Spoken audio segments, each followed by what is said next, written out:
On October the 17th, 2023, Royal Enfield dropped off a special delivery.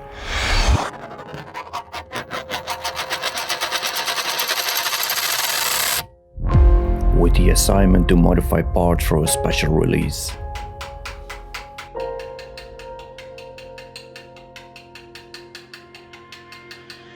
It was a no-brainer to add lots of handwork and some CNC engraving.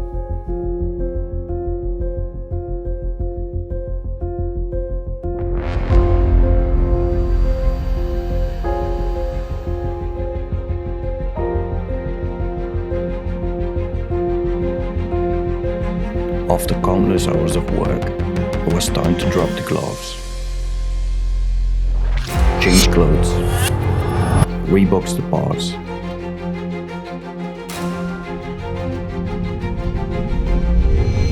and head to LA.